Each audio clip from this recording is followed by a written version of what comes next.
You can actually hear Santosh. I interviewed him on my podcast, so you can hear it and see him say it there. And you can also read his full story in Imagine the God of Heaven. But he thought, when I die, it's either just unplug the computer, nothing, or maybe I'll come back as another life form. You know, he grew up in India. That's all he knew. And he said, but that's not what happened. He hears code blue. His heart had stopped. His heart had stopped for many minutes, and he was in a medical induced coma for 3 days. He said this brilliant God of light comes to him. He said, I knew this was a divine light, and I fell in love with this divine light because I knew he was for me. Then he takes him to this place, and Santosh describes looking out over what he described to me as a giant compound. Okay, so I've been to India, so I know, you know, it was a giant gated compound. Well, there are many gated, complexes or compounds in India, right? Or at least I've been many times to Hyderabad or Rajahmundry, and anyway, they are there. And that's what he was describing. But he said, but thousands of miles in a square shape and just gorgeous inside. He said, I was up above looking into it. And there were gardens and fountains and beautiful landscape and mansions, these buildings of, he called it otherworldly building material. And he said, I long to go into this place. He's describing the New Jerusalem. He's describing this holy city of God exactly like John did in Revelation 21. And Santosh said there were 12 gates. I counted them. He said, now the other thing you have to realize, and this is a commonality, is your eyesight is like telescopic on the other side. Like you can see for miles, for thousands of miles, as if right up close. Which again, Christians might not realize is actually biblical. Now, when I first heard this, I was like, oh, that's kind of weird. And then God shows me in Revelation 21, when John is describing the holy city, he says the Spirit takes him up to a very high mountain that's above the city. Now, interestingly, you can also hear in my podcast, I interview a commercial airline pilot, Captain Dale Black, and he said he sees the same city, describes it, and there were mountains more majestic than the Himalayas that were up above and around the city. John says he's up on one of those mountains, and yet he reads the names on the foundation stones of the city. How? Well, because you have telescopic eyesight. It's and Paul described all this, by the way. You know, Paul may have had a near-death experience. In Acts chapter 14, it says that he was stoned to death in Lystra and left for dead. And then he gets back up and goes back into the city. And the believers were praying for him, and he gets back up. And then he says in 2 Corinthians 12, 14 years ago, whether I was in my body or out of my body, I don't know, but I was taken up to paradise. I was taken up to the third heaven, and I saw and heard things inexpressible. So I think he might have had a near-death experience when he was stoned to death in Lystra. So he describes a lot of these same things. And he says that when our bodies die, they're buried a natural body, but they're raised a spiritual body. They're buried in weakness, but they're raised in duname, is the Greek word, power. It's the word dynamite. We get our word dynamite.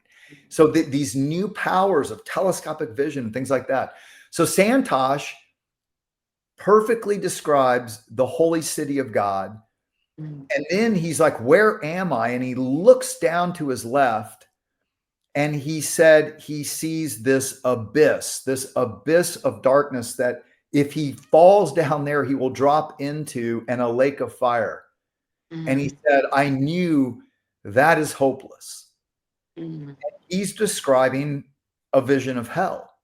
And he said, I didn't want to go there. I wanted to go in the city, but I wasn't given the option of reincarnation, and I didn't know what to do. And then I turn and I look, and he sees a throne and this giant who he knows is God, but in the form of a man. And he looks up at his face, and he said he had eyes like lightning. And he had feet like glowing metal, glowing bronze, Santosh said. Well, he's describing the risen Jesus, just like Daniel did in Daniel chapter 7, and just like John does in Revelation chapter 1. And as soon as he looks into his eyes, his whole life flashes before him. And he realizes, I have sinned so badly, I deserve hell. And he falls to his knees and he says, Lord, please forgive me. Please forgive me. And then when the Lord speaks to him, he's shocked, because he said, Santosh, I'm sending you back to the earth. And when I send you back, you must love your family, love your children. And he said there was such mercy and compassion and tenderness and love from the Lord. He thought, I deserve hell. Why is he not sending me there? And yet he felt this compassion from God. And then they have this incredible conversation where Santosh sees a very narrow gate. So he sees these 12 gates, and they're all closed to him. But then he sees a very narrow gate right next to this throne, and it's open to him into the kingdom of heaven. And because the Lord was so compassionate and tender to him, he says, Lord, when I come back, I want to go through that narrow gate. Show me, tell me, how do I go through that narrow gate? And the only thing the Lord said to him is, Santosh was thinking, which religion, what religious practices do I do? And the Lord said, I want to see how honest you are with me. How honest is your relationship with me? Not one day a week, but 365 days a year. Walk with me in complete surrender. So Santosh comes back, and he too is seeking. He's like, who is this God? I knew he was God, but he was not like the gods I've learned about in the Bhagavad Gita or the Vedas, or he knew me inside and out. He loved me so much, and yet I knew I deserved to be sent to hell. And so he's wanting to know, who is this God of compassion, and he's praying every day. Now you have to remember, John, God tells us in the Old Testament, if you seek me with all your heart, you will find me. True. Right? And he is the God who searches the hearts. It says in Chronicles, he searches the hearts. His eyes roam about the earth, searching for hearts who are completely his. So if someone is seeking the true God with all their heart, they're going to find him. And that's what happened with Santosh. 2 years later, his daughter is invited to sing in a choir with a friend at a church. He goes to hear her. And the message that day, he walks in and he feels the same loving presence that he felt in the light of God.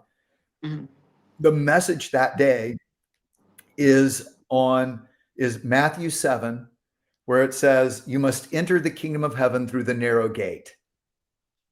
And John 10, where Jesus says, I am the gate for the sheep. Yes, I am the gate. Whoever enters in through me will be saved. If your heart stops beating now, do you know where you're going?